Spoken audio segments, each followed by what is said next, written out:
Halloween in the Pine Barrens had always carried an air of mystery, but nothing prepared me for the horror-eyed face that night.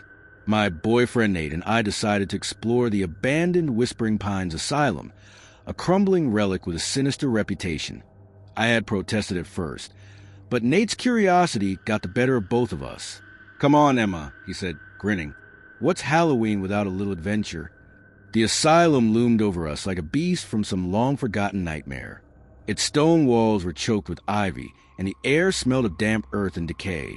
Stories of cults and strange rituals clung to the place like a shadow.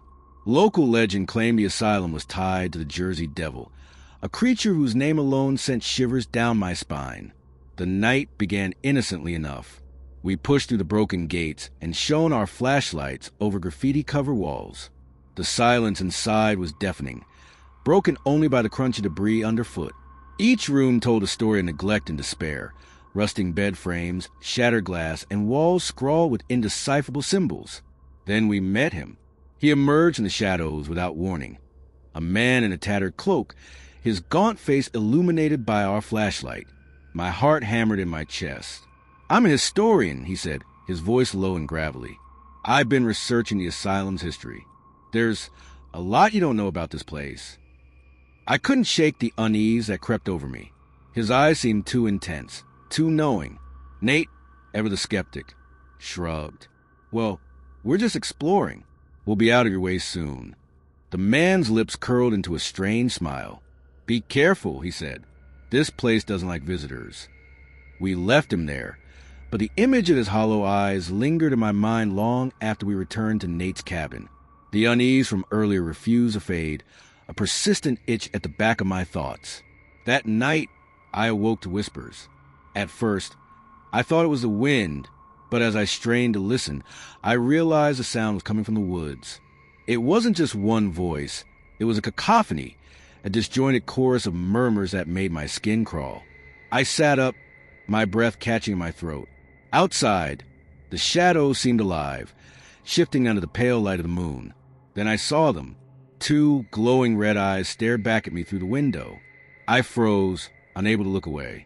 The eyes were unblinking, burning like embers in the darkness. My pulse thundered in my ears as the whispers grew louder. Nate's dog, Max, began scratching at the door, his whines sharp and panicked. "Nate!" I hissed, shaking him awake. He groaned, rubbing his eyes. "What's wrong?" Before I could answer, the porch light flickered on, casting a dim glow over the yard. My breath hitched when I saw the historian standing there, holding a shovel. His cloak billowed in the breeze, and his expression was eerily calm. "He's here," I whispered, my voice trembling. Nate bolted upright and grabbed the baseball bat he kept by the bed. "Stay here," he said, his jaw set. "No, don't go out there." But my protest fell on deaf ears. I watched from a window as Nate stormed outside, yelling at the man to leave.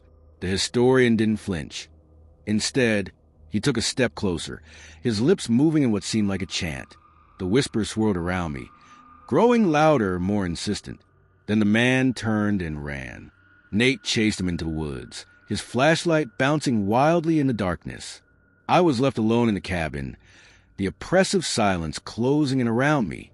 Max continued to whimper by the door, his fur bristling. Minutes felt like hours. Finally, Nate returned, panting and furious. "He's gone," he said. "Probably some crazy local trying to scare us." But the night was far from over. The next morning, I found the symbols. They were etched into the walls of the cabin, dark and jagged, as though carved in haste. Some resembled the ones I had seen in the asylum, while others were unfamiliar. My stomach churned as I traced the lines with trembling fingers. Nate called the police, and they arrived within the hour. They didn't seem to believe us until they found him. The historian was hiding in the cellar, his cloak damp and filthy. He looked almost feral, his eyes wild and bloodshot. When the officers dragged him out, he began screaming about the Jersey Devil, his voice hoarse and frantic. "It will come back," he shouted. "It will reclaim what was stolen." The officers dismissed him as a lunatic, but I knew better. The rest of the day passed in a haze. Nate tried to reassure me, saying it was over, that the man was just unhinged. But that night, as I lay in bed, the whispers returned. And this time they were inside the cabin. From that night on, I've never felt safe. Something followed us home from the asylum, a dark presence that lingers in the corners of my vision and haunts my dreams. Nate says I'm imagining things, but I see it. The flicker of red eyes in the shadows, the faint symbols etched into surfaces that shouldn't bear them. I don't know what we unleashed that night, but one thing is certain. The Jersey Devil is real, and it's watching. I had always prided myself on being an urban explorer. There's a thrill to discovering places that time has forgotten. When Emily suggested we spend a weekend in the Pine Barrens, I was intrigued. The Pine Barrens were legendary, home to eerie folklore and whispered tales of the Jersey Devil. Though I never believed in those stories, the thought of wandering through endless woods had a certain appeal. It was late afternoon when we drove down a narrow, mist-shrouded road. Emily was scrolling through her phone, looking for campsites, when we passed a weathered wooden sign. Free firewood ahead, it read in faded white paint. Intrigued, I turned the car onto the overgrown dirt path. After a few minutes, the forest opened to reveal a clearing where an old hunting cabin stood. The cabin looked like something out of a postcard, quaint but rugged, with moss clinging to the roof and a stack of firewood piled neatly by the side. An elderly man appeared from behind the cabin as we stepped out of the car. He was wiry and bent, with sunken eyes that seemed to watch every move we made. His thick accent was hard to place, but his voice carried a kind of authority. "You're welcome to take the firewood," he said, gesturing to the pile. "But heed my warning, don't go into those woods after dark." Emily gave me a skeptical look, and I fought the urge to roll my eyes. "Why not?" I asked, trying to keep my tone neutral. The old man's expression darkened. "Strange things happen in these parts. Things that aren't natural. People go in and don't come out the same, if they come out at all." "Thanks for the tip," I said lightly, loading it into the trunk. Emily offered a polite smile, but we both dismissed his words as superstitious nonsense. As the sun dipped below the trees, we set up our tent a short distance from the cabin. The air was still, save for the occasional rustling of leaves. It felt peaceful until Emily froze, her head snapping toward the woods. "Did you hear that?" she whispered. I listened. At first, all I could hear was the crackle of our campfire. Then it came, a low, guttural screech that sent a chill down my spine. "It's probably just a coyote," I said, though the sound was unlike anything I'd heard before. The noises continued, growing louder and more insistent. Emily's unease was contagious. "Fine," I said, grabbing my flashlight. "Let's check it out." We ventured into the woods, the beam of my flashlight slicing through the dense undergrowth. The trees felt oppressive, their gnarled branches clawing at the sky. After a few minutes, we stumbled upon a tree with deep gouges raked across its trunk. The marks were massive, too wide for a bear or any animal I could think of. Nearby, the ground was littered with the remains of small animals. Bones jutted from mangled carcasses, their flesh torn as if by some monstrous predator. Emily clutched my arm, her breath quickening. That's when we saw it, a shadow moving between the trees. It was tall, hunched, and unnervingly fast. Before I could react, it lunged, its glowing red eyes searing into my memory. I grabbed Emily's hand, and we ran.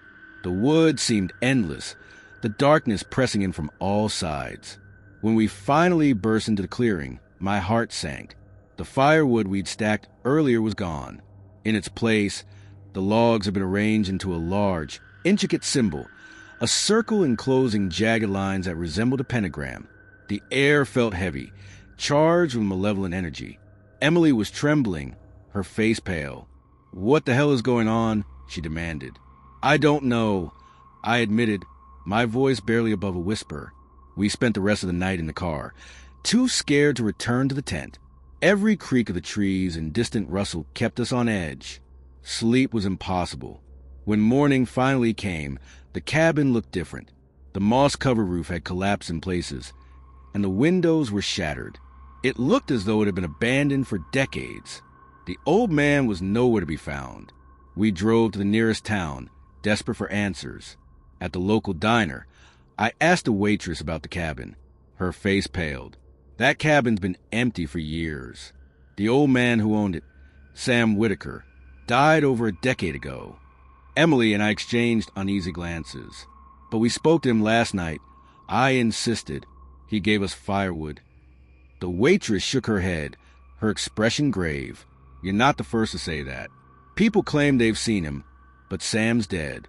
Always said the woods weren't safe. Some blame the Jersey Devil. I wanted to laugh it off, to chalk it up to coincidence or imagination, but the events of the night were too vivid. The claw marks, the carcasses, the shadowy figure. They were all too real. Even now, I can still hear that awful screech in my dreams. We left the Pine Barrens that day and never went back.